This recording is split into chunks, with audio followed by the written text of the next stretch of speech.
Assalamualaikum warahmatullahi wabarakatuh. Ketemu lagi kita di channel Buguri Channel. Pada kesempatan ini kita bincang-bincang santai dengan Bapak Ilalahdi tentang apa sih rahasia sholat. Oke sahabat semua, jangan lupa like, share, dan subscribe channel ini.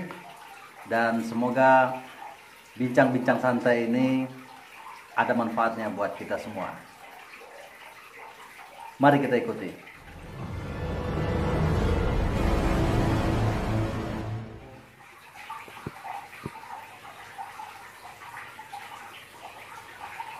Luar biasa nikmatnya makan di rumah guru ya.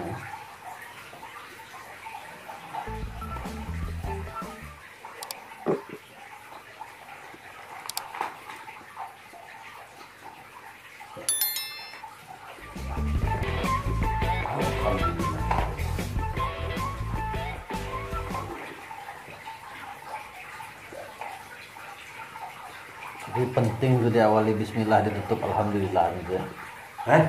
Penting tuh diawali bismillah, ditutup alhamdulillah, itu penting. Apabila seorang makan nikmat Allah tanpa diawali dengan bismillah, maka dia makan bareng sama setan. Kadang-kadang kalau dia mampu menembus makannya itu dalam batinnya itu, sudah dikencing setan semuanya kalau tanpa diawali bismillah. Dan apabila dia ditutup dengan alhamdulillah, rasa syukur kita dengan nikmat Allah akan menjadi sebuah beban dari diri. Kadang hal yang kecil kadang banyak orang lupa. Di saat dia menerima sesuatu dari Allah, dia jangan menerima dengan bismillah. Jangankan itu, sampai kita berbuat maaf nih yang nggak tabu itu ya. Kita akan ketemu dengan istri kita di tempat tidur. Kalau kita luput hati kita rasa syukur dengan Allah, baranglah kita mengucapkan untuk berhubungan kita. Kenapa? Kita itu luput dengan orang yang memberikan kehidupan, dengan orang yang memberikan kenikmatan dalam kehidupan ini. Sehingga kalau kita lupa dengan sang pencipta itu, bisa kita mengambil menerima hak beliau, hak Allah, nikmat Allah, kita lupa, berarti setan bersama kita. Nah apalagi kadang-kadang bismillahnya sampai lewat aja, kayak mau lebar kencing aja. Katakan bismi dengan namamu ya Allah. Nah itu yang kadang-kadang orang bismillah itu namanya melaikan atau meremehkan yang membeli. Seperti orang kencing yang melewat aja. Waktu bismillah itu ya tasdik di hati kita itu, dengan namamu ya Allah. Walaupun di depannya, di lidah ini berkata, hati menjawab. Hati ini yang betul-betul tawajuh. Bismillahirrahmanirrahim. Nah dalam hati itu benar ada rasa syukur nikmatmu ya Rabbi. Dan perlindungan semuanya atasmu ya Rabbi. Rezeki itu datang hanya darimu ya Rabbi. Nah baru kita nikmati. Nggak mampu setan mendekat. Terbakar dia setan itu kalau dia mendekat. Kenapa? Bismillahnya zahir dan batin. Orang kan bismillahnya itu lebih menghormati dia sama ngomong sama pejabat. Yang mana ini kata bismillah? Bismillah itu kalau mampu kita mentauhidkan bismillah itu dengan benar-benar hakul yakin. Gunung bisa bergetar dengan kata bismillah itu. Jadi bukan hanya sekedar ucapan biasa. Nah, kadang-kadang bismillah itu sebagai aksesoris tandanya muslim makan. Setiap kalimat Al-Quran itu yang ada fondasinya bersandarkan ke Allah, itu makna itu tuh harus disandarkan langsung ke hati. Tidak boleh sekedar kata di mulut. Di dalam maknanya. Dalam. Kenapa? Allah itu kan gaib. Dengan rahasia kita menyampaikan Bismillahirrahmanirrahim, itu kewajiban lisani. Kalau lisan mengucapkan, hati yang menyampaikan kekuatan sandarannya itu di hati. Sama gini, mau makan Bismillahirrahmanirrahim. Karena maaf, orang yang berilmu tidak menghasilkan contoh yang pas. Kadang. Maaf, mungkin sebagian dia makan lagi, Israel makan. Gak seperti itu mestinya. Bismillahirrahmanirrahim. Itu ada sedikit lisan yang benar, langsung dipertajam oleh hakikatnya dengan menyerahkan hati itu. Benar-benar. Gitulah kan. Zahirnya dibacakan, batinnya mengukuhkan. Dikukuhkan dan benar-benar nggak semua mengerti. Nah itu juga salah. Karena orang salat itu dia untuk apa salat dia nggak paham. Untuk apa salatnya? Kan kewajiban salat. Nah benar.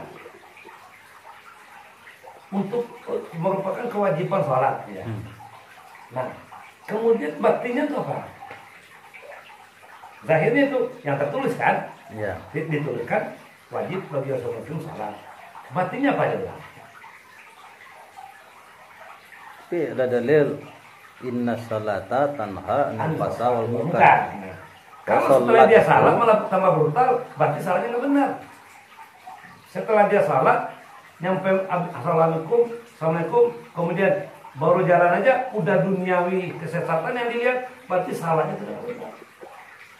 Nah, kalau memang salat itu kata Allah mencegah daripada perbuatan yang mungkar, mesti teraplikasi dalam kehidupan. Maksudnya berubah perangainya. Sifat dan tabiatnya itu mestinya sesuai dengan amanah Rasulullah kan gitu. Oh, berarti harus pakai gamis terus. Enggak mesti orang, tidak semestinya orang yang bertauhid ke Allah itu kalau umpama gamis itu kan aksesoris. Kadang dia ini tetap orang sedengkul ini aja, nih. Kemudian sampai pusat, jangan remehkan orang itu. Dia melakukan sholat dengan mana tuh dia lebih melakukan sholat mendirikan sholat benar. Jadi antara pakaian dengan pakaian sholat dengan pakaian keseharian beda berarti. Nih ada dua ya menurut kita pahami. Kalau menurut saya ini, kita jangan pernah meremehkan orang yang bajunya celananya pendek seperti menengking orang. Nah kadang orang tuh necis rapi, tapi dia tuh sholatnya betul didirikan dengan benar. Kalau kadang munafik pun banyak, sorbannya melilit sampai kemana-mana itu. Baju syar'inya tuh, gamisnya itu luar biasa cakap dan mahalnya. Tapi melihat suka merendahkan orang, suka menghujat orang. Tapi beda ya, menghujat dengan menyampaikan kebenaran itu beda. Ini hati-hati kita. Kan ada juga ulama itu berapi-api dia menyampaikan kebenaran itu bukan menghujat. Dia versi dia karena dia mungkin tipenya Umar bin Khattab itu kan berapi-api, keras, tegas. Yang benar itu benar, mau apapun diterobos sama dia. Sekali lagi itu benar menurut Quran hadis kan gitu. Nah, kemudian ada tipenya Sayyidina Ali. Ada tipenya Utsman. Nah, ya kita bahas kembali terus jangan melebar. Walaupun dia tuh bajunya sederhana, kadang dia tuh melakukan hidup tuh sholatnya tuh benar. Kenapa benar? Setelah dia salat benar-benar tamak tenang dia. Kemudian setelah dia melakukan salat memang tidak tercermin dalam kehidupannya itu adalah kebenaran. Benar dari suka ucapan sesuai dengan tindakan. Kemudian dia amanah. Kemudian ya semua yang itu sesuai walaupun dalam pakaiannya dia biasa saja. Nah, jadi jangan dipatok kebenaran dalam dia beragama itu di baju. Ini yang banyak tertipu orang. Kalau pakaian sholat itu kan yang penting nutup aurat kan, bukan? Betul. Kalau aurat laki-laki kan cuma dari dengkul sampai pusar. Boleh. Tapi kalau pakai aurat aja ditutup, lalu pakaian kesehariannya biasa saja kan nggak ada masalah kan? Taruh dulu, saya tanya dulu. Gini logikanya begini. Dulu kenapa Rasulullah dibatasin orangnya dari dengkul harus tutup di sini sampai pusat? Kenapa? Waktu itu zaman kan nggak semuanya orang Islam tuh kaya zaman itu. Iya. Kalau itu para sahabat yang kaya doang yang sholat. Yang lain untuk kain untuk segitu aja udah bisa gantian sama adiknya sama kakaknya. Jadi itulah kearifan Rasulullah dalam mengembangkan syariat. Tapi di rumah baju bagus-bagus, ya. Pergi ke undangan cakep-cakep, gitu yang salah, asal ada aja. Salah tidak, tapi kurang adab. Tapi hukum aurat kan tidak berubah. Tidak berubah. Tidak berubah. Contoh logikanya gini. Karena kemampuannya hukum itu tidak berubah. Kalau di rumah itu cuma ada selai kain doang, cukup pakai kain satu lagi udah ketutup aurat. Tapi giliran menemuin kepala desa aja bajunya rapi dipakai. Coba bayang logikanya di mana. Saat menemukan Pejabat. teman kerabat, bajunya dasi dipakai yang bagus-bagus. Tapi saat dia menghadap Allah di lemari baju banyak, Asal aja. yang penting kalau usah dia meremehkan dalam adab. Oh iya. Itu doang. Kenapa Rasulullah ngambil batas yang terkecil? Batas kecil itu orang di bawah lutut. Itu laki-laki. Nah, kemudian di situ berbicara adat dan rasa cinta. Kapan cinta Allah itu akan datang? Ya. Kapan rasa sayang itu akan datang? Giliran nemun kepala desa aja baju rapi, giliran nemuin Allah cukup singlet jangan dipakai. Diadab yang masalah ini. Jadi kesimpulannya Bismillah, sholat. Dari hasil pembicaraan kita barusan ini, bahwa gimana Bismillah itu sendiri adalah hal yang biasa sepele, tapi banyak orang nggak paham dengan Bismillah itu. Coba bayangkan, baca maknanya, zahirnya juga. Tantan, sepele ini maksudnya sudah menjadi kebiasaan lah ya. Nah, udah menjadi tradisi, kebiasaan. Ya kebiasaan itu harus dirubah. Saat kita menyebut sesuatu bersandaran ke Allah, tolong batinnya mengatakan juga. Jangan Bismillahirrahmanirrahim, batinnya kosong, itu setan tetap ada di situ. Ya kebiasaan dirubahnya bukan berarti biasanya baca Bismillah akhirnya nggak baca ya. Kalau maksudnya maknanya diperdalam gitu. Nah, maknanya tuh baca zahirnya, batinnya juga ada. Jadi Kan lahir ya, batin kan gitu. batin ya. Nah, berarti ada syariatnya, ada hakikatnya. Apalagi sholat, Nah, itu Bismillah aja dulu. jadi sholat itulah menjadi benteng utama bagi kita. Kenapa? Kalau sholatnya benar. Nah, itu dia. Ini sholat rajin. Lihat tetangga kaya, rasa ini datang. Itu salahnya belum benar. Iya. Menurut saya. Nah, kadang pakai sorban, senang orang teraniaya. Maaf, itu lebih parah lagi di neraka itu. Iya. Berarti kesimpulannya kalau ingin baik hidupnya maka perbaiki sholatnya. Perbaiki sholat dan dirikan sholat, bukan melakukan sholat. Dirikan. Bedanya apa? Mendirikan. Bedanya mendirikan melakukan apa? Kalau melakukan, contoh sini, bikin rendang, ya bikin aja. Apa yang dapat bikin. Jadi rendang benar nggak? Jadi rendang. Jadi rendang bentuknya. Ya. Tapi kadang saya iris laos, diiris laos nih, saya kayak potong daging, saya kasih juga santan yang sama, kemudian bumbu yang sama, diaduk, bentuk rendang nggak? Iya. Bentuk rendang, tapi rendang. rasanya nggak seperti rendang, pahit. Ini kiasnya untuk pedagang nasi Padang ya. Nah, contoh nih. Nah, begitu juga salat.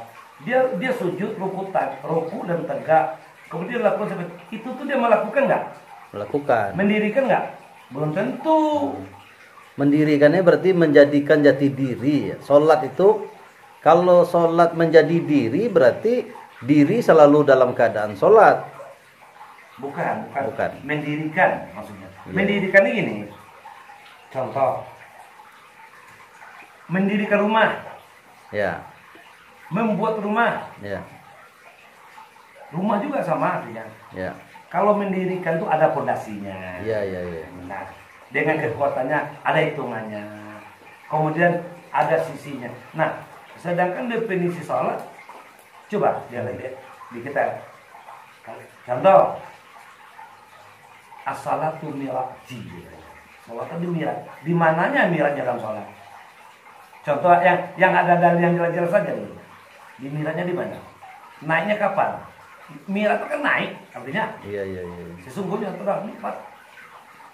Jika kita kembali kepada ini Isra dan Mi'raj, yang intisari daripada Isra dan Mi'raj itu kan sholat. Iya, hadiah dari Isra Mi'raj. Intinya lah pokoknya mau Rasulullah hadiah membawa sholat. Oke. Jadi di mana berdirinya sholat? Isra'nya di mana, Mi'rajnya di mana dalam sholat itu kan harus dipelajari dulu. Oke. Dipelajari Isra'nya di mana, Mi'rajnya di mana. Kemudian dalil-dalil yang lain mengatakan bahwasanya kita ini bicara luka saja, lebih nasionalis saja. Nanti dalilnya kita ini ya. Kita pasin kalau ada yang bertanya, ini dalilnya. Nah, kemudian cari di sini. Tafarraqu fi sifati wala tafarraqu fi zati. Artinya, pikirkanlah deh engkau akan sifat aku, yang tidak boleh kau pikirkan zat aku. Nah, di situ kita menggali dalam salah itu supaya nanti kita itu seperti apa mestinya. berarti pemahaman sifat dan zat ini mesti Harus paham benar-benar dipaham. sehingga sholatnya betul-betul Bisa berdiri dalam dirinya. Nah, bukan dalam diri ya. Nah, mendirikan sholat, dapat mendirikannya itu benar-benar dia itu mendirikan sholat. Kemudian kata Fa'bur rabbaka ka'annaka tarahu. Artinya Sembahlah engkau akan Tuhannya, engkau seolah-olah melihat, tapi bukan melihat. Jatuh nanti bahaya itu. Seolah-olah melihat. Jadi seeking sholat itu harus benarnya seolah-olah melihat.